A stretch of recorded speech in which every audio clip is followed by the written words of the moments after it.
one more quick. I got one more All right, quick go one ahead. for this segment. All right. All right. Kind of old, but kind of new. All right. Were you aware that one of our favorite bands put out 2 songs yesterday? The Black Crowes. Okay. It's a. I like what I'm hearing so far. They're putting out a new studio album called A Pound of Feathers. Okay. Now, I don't know if you listened even to the last album, that Happy Bastards or whatever that was. Oh, yeah. Yeah. Wasn't that good. I mean, I like the Black Crowes, but that album wore out on me in 10 seconds. Happiness Bastards is what it was called. I just see it here in the article. Well, they're back with a new album called A Pound of Feathers coming out in March.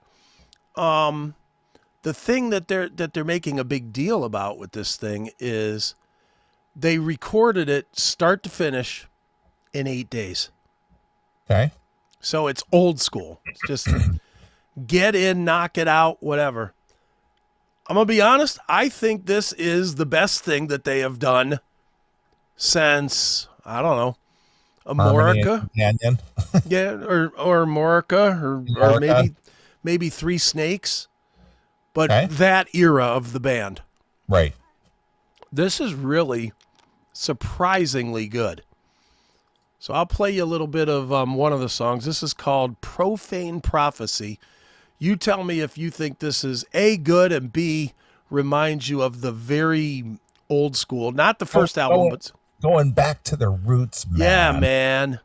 Yeah, man. They're gonna reach back to the beginning, man. So here you go. It's Black Crowes, A Pound of Feathers. This is Profane Prophecy. All right. Stuff. Yeah, I'm liking it. Yeah. I happen to have here in my hand an unopened copy of the uncensored version of Amorica. Ooh, with the pube version. Ooh, look at that. Got some pubes and everything on that one. Nice. Look at that. Unopened. That was such a good... They were great for a while, but then they went to total shit for a while, too. When they got into like war paint and stuff like that, that was awful. Well, when this came out and they announced that they were going to censor the cover because the pube hairs were in there. Right. I made sure and didn't open this one. Right, of course. All right. Well, that does sound pretty good. You want to hear the other song? Yeah, sure. Let's hear it. All right. Let me go over to that. This is called Pharmacy Chronicles. Here we go. But I ain't gonna lie, this is Sister Luck. That's what this is. It is. But I don't care. It's good. They plagiarized themselves. Yeah, which fine with me, because that was when they were still great. So here we go. Yeah, it's good, right? Well, it's got a good mix. Yeah, I like it. And if that's what they sound like recording in 8 days, then stop taking 6 months.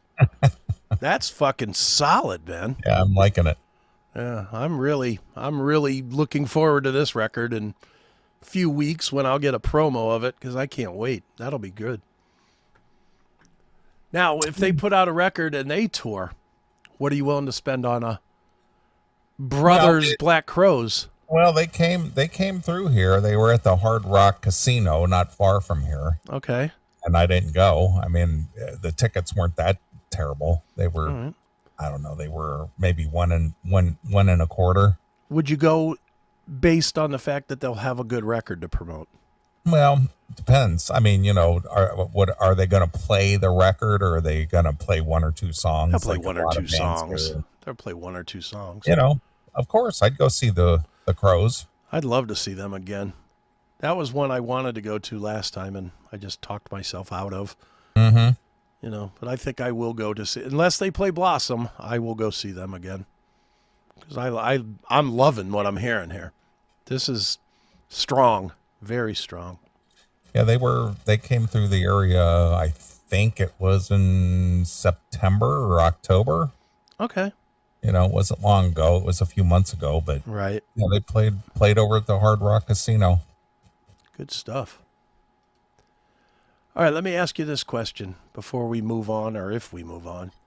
Do we move on, or do you want to knock out one more story that I think is going to take 20, 25, 30 minutes? Well, I have a couple of things if it doesn't fill it out. All right, fair That's up enough. to you. I mean, Yeah. I don't need to take a break. That's up No, to you. I mean I'm not coughing at the moment, which is why I don't want to take a break and come back. All right.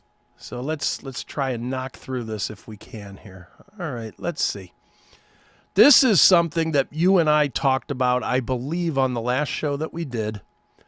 And now we have some answers. And this is a real fucking shit show. Okay. Have you been following along since the last time we did a show? The battle between Kurt Vanderhoof and Mark Lopes. I was not aware there was a battle. There is definitely a battle. Okay. It's pretty one way, but there is a battle. So this is Vanderhoof's response, which I'm going to skip down a little bit from. Well, you fans can't see it. You can see it. Where is the Lopes stuff? Where's...